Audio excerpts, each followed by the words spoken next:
తెలంగాణలో ప్రకంపనలు సృష్టిస్తున్న phone tapping కేసులో కీలక పరిణామం. కేసులో కీలక సూత్రధారిగా భావిస్తున్న ప్రభాకర్ రావు అమెరికా నుంచి వస్తున్నట్టుగా సమాచారం. రేపు అమెరికా నుండి హైదరాబాద్కు రానున్నారు ఆయన. ప్రభాకర్ రావు చుట్టూ ఫోన్ ట్యాపింగ్ వ్యవహారం తిరుగుతోంది.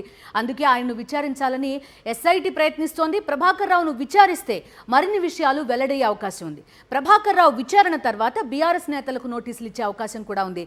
ప్రభాకర్ రావు ఎస్ఐబి చీఫ్గా ఉండి ఫోన్ ట్యాపింగ్కి పాల్పడినట్టుగా ఆరోపణలున్నాయి. రాజకీయ నేతలు ప్రముఖులతో పాటు వ్యాపారుల ఫోన్లు ట్యాప్ చేశారని సిట్ అధికారులు చెబుతున్నారు. ఈ క్రమంలో ప్రభాకర్ రావు రేపు అమెరికా నుంచి హైదరాబాద్ చేరుకున్నాక ఎలాంటి పరిణామాలు చోటు చేసుకుంటాయనే ఉత్కంఠ నెలకొంది. ఈ అంశం గురించి మాట్లాడడానికి మనతో పాటు జాయిన్ అవుతున్నారు మా కరెస్పాండెంట్ వాసు, లైవ్ లో ఉన్నారు. వాసు, చెప్పండి, ప్రభాకర్ రావు అనే వ్యక్తి చుట్టూ ప్రస్తుతం ఈ ఫోన్ ట్యాపింగ్ వ్యవహారం అంతా కూడా నడుస్తున్నట్టు చెప్తున్నారు.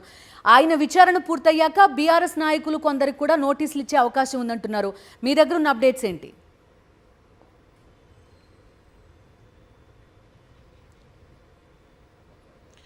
ఎస్ బిందు, తెలంగాణ రాష్ట్ర వ్యాప్తంగా సంచలనం రేపుతున్న కేసు ఫోన్ ట్యాపింగ్. ఈ ఫోన్ ట్యాపింగ్ కేసులో గతంలో ఎస్ఐబి ఇన్ఛార్జిగా చీఫ్గా ఉన్నటువంటి ప్రభాకర్ రావు అమెరికా నుంచి ఈరోజు హైదరాబాద్ రాబోతున్నారు.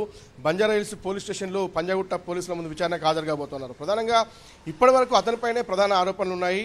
ముఖ్యమంత్రి రేవంత్ రెడ్డితో పాటు మిగతా వ్యక్తులంతా కూడా ఆరోపణ చేస్తున్న వ్యక్తి ప్రభాకర్ రావు అత్యంత సన్నిహితులు గత ప్రభుత్వంలో పెద్దలకు అని కూడా తెలుస్తూ ఉంది. ఈ కేసులో ఇప్పటికే అడిషనల్ ఎస్పీ భుజంగరావుతో పాటు తిరుపతి అన్నలు అరెస్ట్ అయ్యారు. ఈరోజు 4వ రోజు కస్టడీ కొనసాగుతోంది. మరోపక్క దీంట్లో ప్రణీత్రావు ఎవరైతే మొదట డీఎస్పీ అరెస్ట్ అయ్యారో అతడు ఇచ్చిన వాంగ్మూలంలో కూడా ప్రభాకర్ రావు పేరు చెప్పిన నేపథ్యంలో కూడా ప్రభాకర్ రావుని ఈ కేసులో A1గా చేర్చడం జరిగింది. ఆ తర్వాత మిగతా ఇద్దరు అడిషనల్ ఎస్పీలు అరెస్ట్ అయ్యారు. మరి టాస్క్ ఫోర్స్ రాధాకిషన్ రావు డీసీపీకి సంబంధించి కూడా అరెస్ట్ అయ్యారు. ప్రస్తుతం ఆయన జైల్లో ఉన్నారు. అతని కస్టడీ పైన కూడా ఈరోజు నాంపల్లి కోర్టు తీర్పు ఇవ్వబోతోంది. అయితే ప్రభాకర్ రావు హాజరు అనేది మాత్రం ఒక సంచలనం అని చెప్పాలి. ఎందుకంటే ఒక ఐజీ స్థాయిలో రిటైర్ అయిన అధికారి రిటైర్ అయిన తర్వాత కూడా ఇంటెలిజెన్స్ చీఫ్గా కొనసాగారు. ఎన్నికలు అయ్యేంత వరకు కూడా అతడు చీఫ్గా పనిచేసిన నేపథ్యంలో కూడా ఎప్పుడైతే ఫోన్ ట్యాపింగ్ కేసు వ్యవహారం వెలుగులోకి వచ్చిందో అతడు అమెరికా వెళ్ళిపోయాడు. కానీ జూన్ వరకు వచ్చే ప్రసక్తి లేదనుకున్నాడు. క్యాన్సర్ ట్రీట్మెంట్ కోసం అమెరికా వెళ్ళాడన్నాడు. కానీ తాజాగా లుకౌట్ నోటీసులు జారీ చేసిన నేపథ్యంలో ఈరోజు ఆయన హైదరాబాద్ రాబోతున్నారు. మరి పోలీసుల ముందు విచారణకు హాజరై ఎవరి పేరు చెప్తారు, ఎవరు ఫోన్ ట్యాపింగ్ పాల్పడమని చెప్పారనే అంశానికి సంబంధించి మరోపక్క ఒక ఏదైతే ఇజ్రాయిల్ నుంచి తెచ్చినటువంటి టెక్నాలజీ సంబంధించి ఫోన్ ట్యాపింగ్ పరికరాలు ఏవైతే ఉన్నాయో ఒక ఎమ్మెల్సీ పేరుతో పాటు రవిపాల్ అనే ఒక కన్సల్టెంట్ ఎస్ఐబి కన్సల్టెంట్ ఎవరైతే ఉన్నారో అతని పేరు కూడా వెలుగులోకి వస్తుంది. వాళ్ళిద్దరు కూడా నోటీసులు జారీ చేసి పిలిచే అవకాశం ఉంది.